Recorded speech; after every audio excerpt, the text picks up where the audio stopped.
All right, guys, welcome back, and we are ready for Game 2 of Symbol versus Ryung. Let's get into it. Ryung is up 1-0.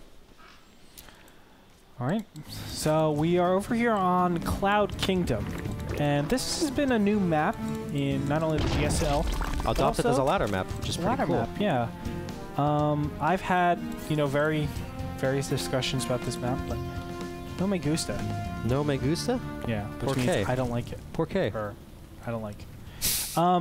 Because the third kills me, man. This third, icky. Very, very icky. Icky in that it's difficult to take, or icky in that it's difficult to defend, or icky in what sense? Both. I would definitely agree with you. I think the third is actually, I mean, I'm a Protoss player, so I don't know particularly from the TVZ perspective. Well, but even PVZ, think, if you go some sort of warp prism play, it's hard. You're like, LOL, I can do whatever I want, right? You can do so much aggression to the Zerg player. Right. Because you have easy warp-ins both on the main and the third base. Of course, the natural, don't forget about that. That's definitely an exposed area.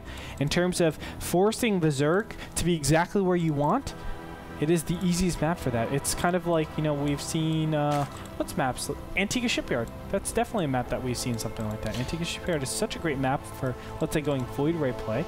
Right. Or Metropolis, another great map for Protoss versus Zerg, where they can utilize Warp Prism play very early in the game. Yep. Now, what about TVZ on this map? TVZ, medevacs, right? So, if Turn plays this right, I think what we should be seeing is something like an opening that consists of medevacs, Marines, Marauders. I would love to see something like that. Spread your opponent pretty thin. If they go the fast third, what you're either going to do is force a ton of units out, which is obviously going to delay that economy. Right. Basically says, kind of nullifies the advantage of taking that exactly. So you get your third, or you straight out kill the third. I think that those are definitely big two options.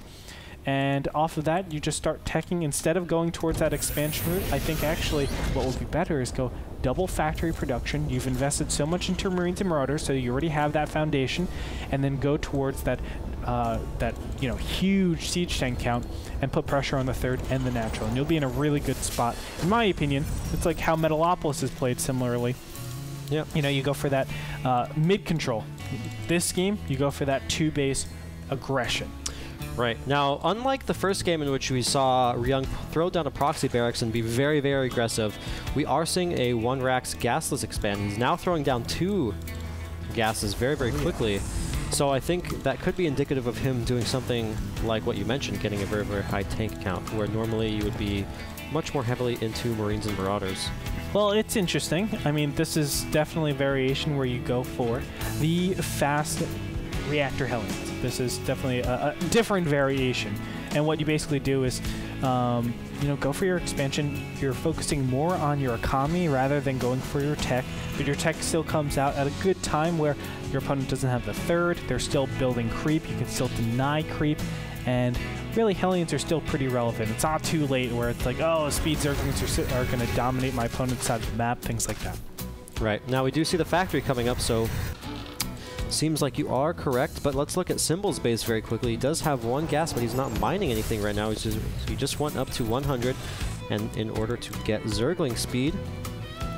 And I think that's most likely to defend against early Hellion openings, as Speedlings are good at dealing with that if they're dealt with and microed correctly. But we do see Ryung picking off an Overlord of Symbol.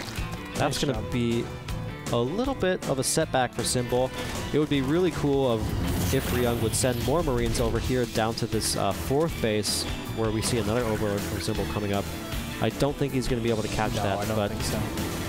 That will put Symbol slightly behind. You can see that he's almost supply capped, but he's going to relieve that pretty soon. And additional drones are going to pop out here.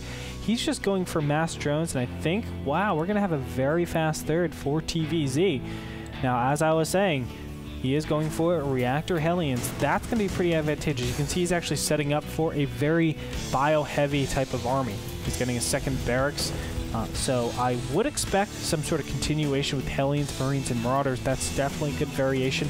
Again, as I said, I like the medevac variation, but any sort of 2-base aggression, I think, works very well on a map like Cloud Kingdom. Right.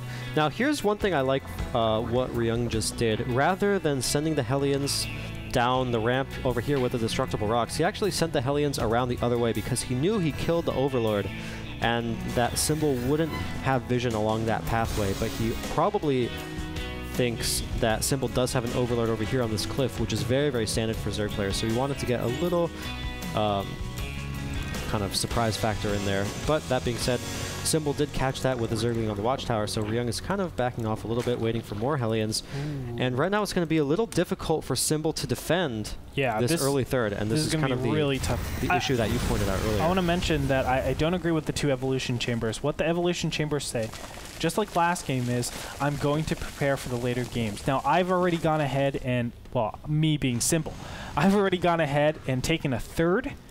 And along with that, I'm getting evolution chambers, 2 evolution chambers. It's like having your cake and eating it too. You're trying to do everything at once, and really, I don't think you're capable of doing that.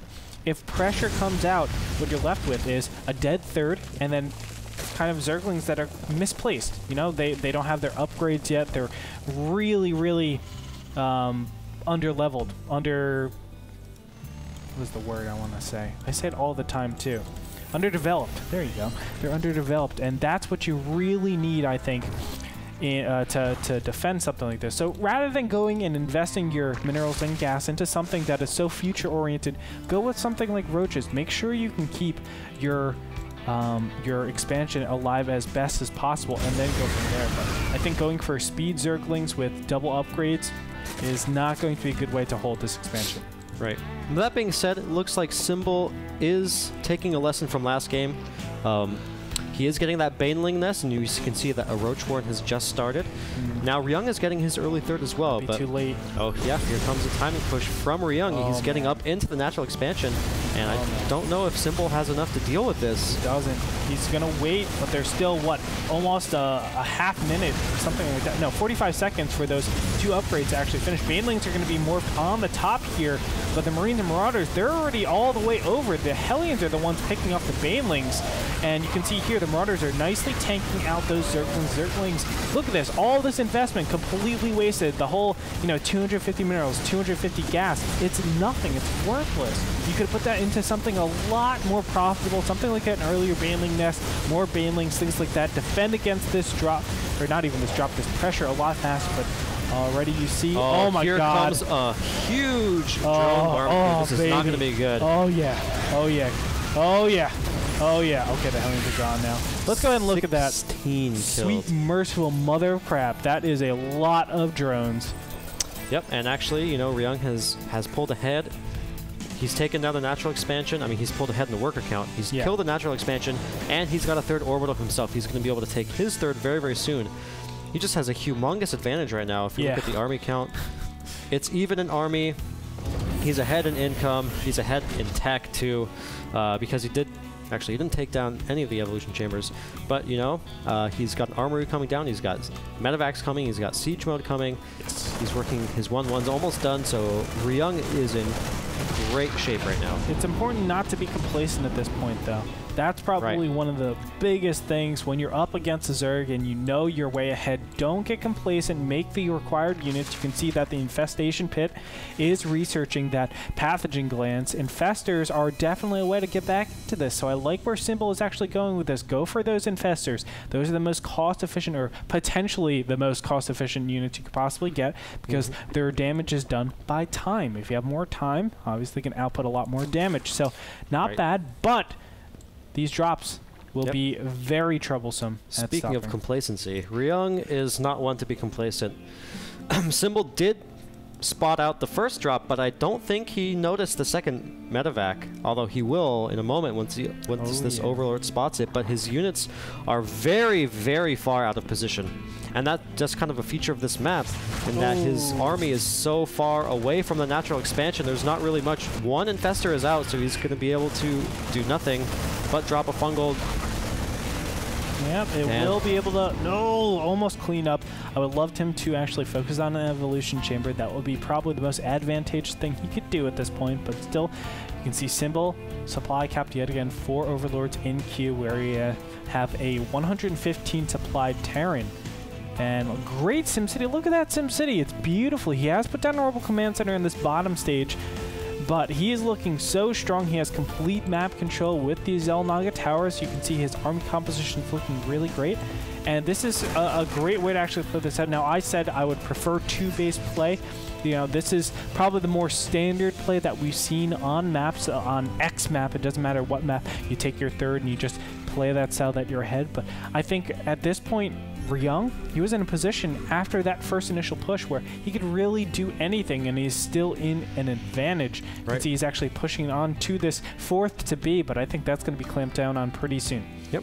Ryung also did get a Viking as well to clear away an Overlord, but that being said, it gives him a very, very clear pathway to do future drops. I think if he swung around that medevac over to the other side of the map to take down a couple more Overlords, it would be good for him. But it looks like the push to the 4th is coming up, and he's also got a small group of units over at the 3rd. And Symbol is trying to decide. He's kind of iffy right now. He's trying to decide whether he should go for a counter or try to attack the army. And it looks like he is going to go for the counter, but just a small group of Lings, I don't think he's going to really be able to do very much because of this really nice SimCity. And Symbol backs off right away, and I'm not sure what he can do right now. Ryung has just a huge advantage. He has double the army supply of Symbol right now. Well, Ryung is smashed in face. There's no doubt about it. The upgrade advantage is completely gone. We can see 2-2 just about to finish for our Terran hero over here. He's taking out the 3rd. And here comes a counter over at the 3rd of Ryung, but it looks like it's going to get taken out very easily, and Symbol can't get through. Symbol types GG.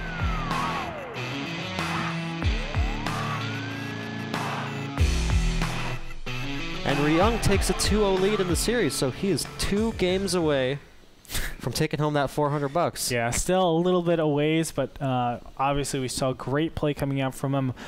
We definitely saw Symbol really lack the build order in this particular map. I mean, you cannot be playing a style like that knowing that the 3rd is in that type of position. When you take a 3rd like that, a super fast 3rd, and then go upgrades, which is, as we were talking about, very future-oriented, you're in a position where you basically die to any push. Any push. Yeah, he just didn't have anything to really defend.